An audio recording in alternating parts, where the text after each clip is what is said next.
नमस्कार साथियों, स्वागत है आप सभी का आपकी अपनी पाठशाला पर। मैं हूं अंकित अवस्थी और आप हैं मेरे साथ में डोनाल्ड ट्रंप की फिर से एक बार मिडिल ईस्ट की यात्रा पर। लेकिन इस बार मिडिल ईस्ट में ये कुछ लेने नहीं आ रहे हैं, दुनिया को शांति देने के लिए आ रहे हैं। मिस्टर पीस प्रेसिडेंट बनकर डोनाल्ड ट्रंप की यात्रा मिडिल ईस्ट में हो रही है। मैं जितनी बार मिडिल ईस्ट बोल रहा हूं, आपके दिमाग में आएगा कि हो सकता है सऊदी, कतर कहीं ना कहीं जा रहे होंगे। जी नहीं, इस बार मिडिल ईस्ट का मतलब इजराइल है और उसका पड़ोसी देश इजिप्ट है। जी हां साथियों, डोनाल्ड ट्रंप निकल चुके हैं। आज रात्रि लगभग 2 से 3 बजे के बीच में इजराइल होंगे और इजराइल की संसद नेसेट को संबोधित भी करेंगे।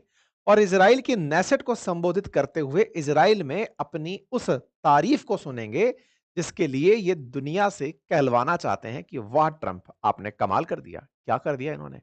इन्होंने असल मायने में इजराइल और गाजा के बीच चला आ रहा संघर्ष रुकवा दिया। और उस संघर्ष में जो बंधक थे, कितने थे संख्या में? 48, जिनमें से लगभग 20 के जिंदा होने की खबर है। उनकी वापसी का रास्ता सही करा दिया है। कुल मिलाकर के अब गाजा में शांति होगी ट्रंप के प्रयासों से। मिडिल ईस्ट, गाजा और इजराइल सब मिलकर के फाइनली अब एक साथ गाजा की शांति के प्रयास करेंगे। इसी काम को कराने के लिए ट्रंप आ रहे हैं इजराइल, और इजराइल के बाद जाएंगे इजिप्ट। और इजिप्ट की तरफ से इजिप्ट के राष्ट्रपति ने भारत के प्रधानमंत्री को भी इनवाइट किया कि आइए। दुनिया के लगभग 20 देश के नेता आ रहे हैं। ऐसे में 20 देश के नेताओं को अगर आप साथ ज्वाइन करते हैं तो ये ऐतिहासिक मीटिंग होगी। सबको इनवाइट किया गया है इजराइल और गाजा की युद्ध समाप्ति पर। सारी कथा विस्तार से डिस्कस करेंगे। फिलहाल के लिए प्रधानमंत्री जाएंगे या नहीं, क्या होगा, वैसे सब बताएंगे आपको। लेकिन उससे पहले अपनी पाठशाला एप्लीकेशन से यदि आप चाहें तो मूल विधि संविधान की हमारी पुस्तक आ चुकी है, उसे घर बैठ के मंगा सकते हैं। यूपीपीसीएस के लिए, यूपीपीएसआई के लिए, साथ ही साथ जीएस फाउंडेशन के कोर्सेज उपलब्ध हैं, हमारे किताबें उपलब्ध हैं। एप्लीकेशन से आप इन्हें एक्सेस कर सकते हैं। साथियों, ये ऐतिहासिक तस्वीर तो आप सभी को ध्यान होगी जिसमें कि नेतन्याहू ट्रंप को बता रहे थे कि कैसे हम लोग गाजा से पीछे हट सकते हैं, गाजा में गाजा के लोगों की वापसी कैसे करा सकते हैं और अपने बंधकों को वापस ला सकते हैं। दोनों के बीच में सहमति बनती है। नेतन्याहू से ट्रंप सॉरी बुलवाते हैं कतर को। कतर के बहाने सारे मिडिल ईस्ट के जितने भी देश मुस्लिम वर्ल्ड के हैं, उन्हें बुलवा करके एक आम सहमति तक लाते हैं कि इजराइल की फोर्सेस पीछे हटेंगी, गाजा के जो विस्थापित हैं वो वापस आएंगे, बदले में सारे हॉस्टेज आ जाने चाहिए। एक तरीके से ट्रंप के दबाव में आकर के मिडिल ईस्ट के सभी देशों ने हमास को समझाया कि देखो यार, जब ट्रंप इन्वॉल्व हो गए हैं तो कम से कम अब तो इनके हॉस्टेजेस को रिहा कर दो।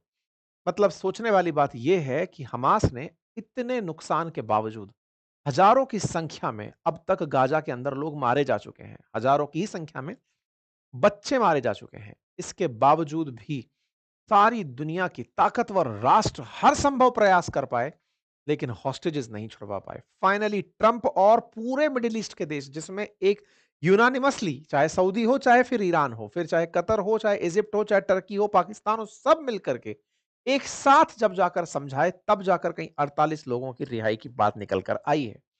अगर एक मायने में देखा जाए तो हो सकता है पाकिस्तान में इस बात पर फिर से खुशियां मने कि अल्टीमेटली जीत हमास गया, जिसने 48 हॉस्टेजेस को छुड़वाने के लिए ट्रंप तक को विजेता डिक्लेयर करवा दिया। वहां पे ट्रंप विजेता हैं जिन्होंने ऐसा कराया। असल मायने में एक 20 सूत्रीय पीस प्लान डिसाइड किया गया, जिसके अंदर कहा गया कि किस तरह से डी रेडिकलाइज किया जाएगा गाजा को, किस तरह से वहां पर टेरर फ्री जोन बनाए जाएंगे, गाजा को रीडेवलप किया जाएगा, गाजा के लोगों के लिए रीडेवलप किया जाएगा, 72 घंटे के अंदर सारे उनको छोड़ा जाएगा। ये पूरा घटनाक्रम हमने आपसे डिस्कस किया था। जिस समय ये पीस प्लान एग्री हुआ था, उस समय मार्को रूबियो ने कान में आकर इनके बताया था कि सर, हमास रेडी हो गया है शुरुआती तौर पर गाजा में से हॉस्टेजेस रिहा करने के लिए। ये जो 20 मांगे हैं, इन 20 मांगों में गाजा का रीडेवलपमेंट भी है, साथ ही साथ हमास का पॉलिटिकल इंटरफेरेंस जीरो करने की बात भी है। लेकिन हमास ने उस पर अभी सहमति नहीं जताई है। इसीलिए फेज 1 के तहत गाजा से बंधकों को रिहा कराना और गाजा में राहत सामग्री भिजवाना, यह तय हुआ। और इसी काम को कराने के लिए, फेज 1 को एक्टिवेट कराने के लिए ट्रंप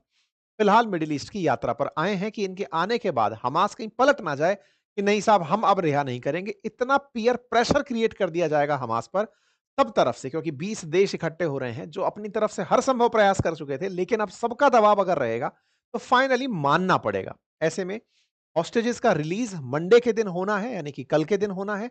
और कल कहां से होगा, लेकिन अभी तक यह डिक्लेयर नहीं हुआ है।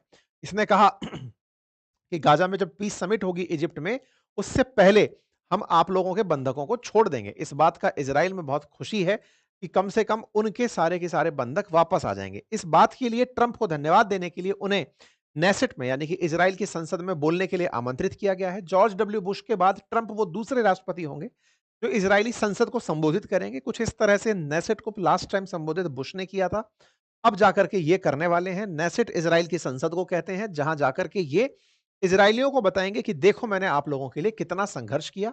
इजराइल के अंदर लोग इन्हें बहुत ज्यादा पीस प्रेसिडेंट की तरह ट्रीट कर रहे हैं कि आपने वाकई में हमारे बंधकों को रिहा करने में महत्वपूर्ण भूमिका निभाई है।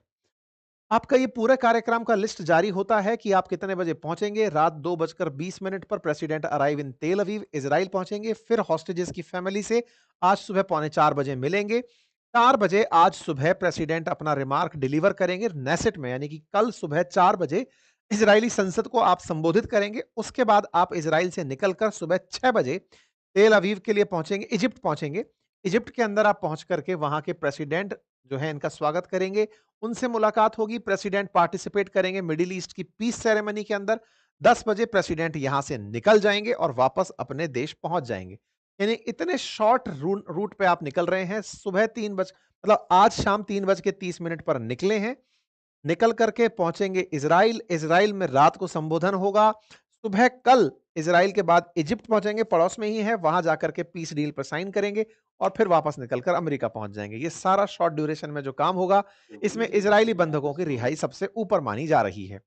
इस देश मतलब लेकिन जानकारों का कहना यह है कि ट्रंप ये पूरा खेल करके कल जिन मुस्लिम देशों को बुलाएंगे, हो सकता है उनसे लास्ट टाइम पर अब्राहम अकॉर्ड पर साइन करवा लें, यानी कि तुम लोग इजराइल को मान्यता दो कि तुम इजराइल को एज ए कंट्री मानते हो। कल देखना होगा किस तरह की चीजें होती हैं। हमास की तरफ से अभी कोई प्रतिक्रिया नहीं आई है। यह कहा जरूर गया है कि कल वो हॉस्टेजेस को रिहा कर देगा। चूंकि 20 ही जिंदा बचे हैं 48 में से, तो ये अपने आप में बड़ा दिक्कत है कि अब कौन क्या होगा। देखा जा रहा है इजराइल के अंदर उन तैयारियों को किया जा रहा है। फिलहाल के लिए अमेरिका इसे बहुत खुशी के रूप में देख रहा है कि हमारे प्रयासों से फाइनली इजराइल के लोग वापस आ रहे हैं।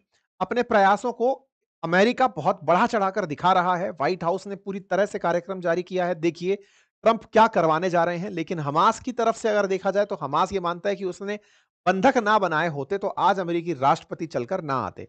शायद उसका यही थॉट प्रोसेस जो है वो हमास को इस तरह की गतिविधियों में इतने लंबे समय तक हॉस्टेजेस को बनाए रखने में विवश किया।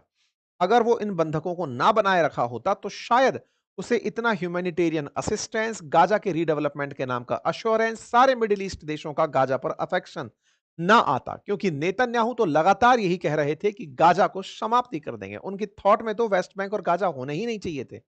लेकिन जिस तरह से वो लास्ट तक प्रेशर क्रिएट करने में कामयाब रहे, हमास इसे संभवतया अपनी जीत के रूप में ही मनाए। हो सकता है कुछ दिनों के अंदर ये खबरें आपको पाकिस्तान या फिर हमास की तरफ से ही देखने को मिले कि देखा हमने कितने सारे देशों को झुका दिया।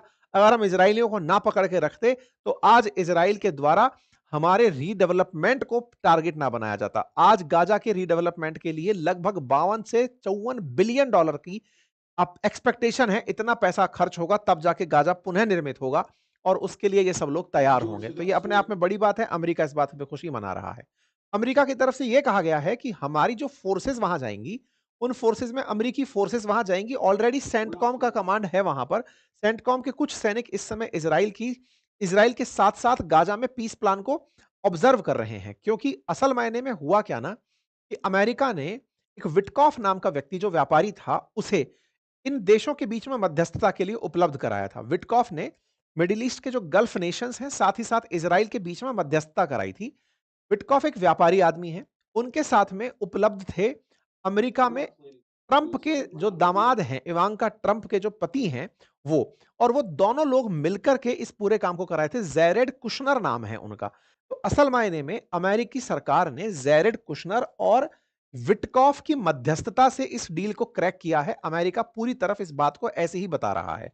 ये जैरेड हैं और यहां पर आप इन्हें बैठकर देख सकते हैं विटकॉफ के साथ में।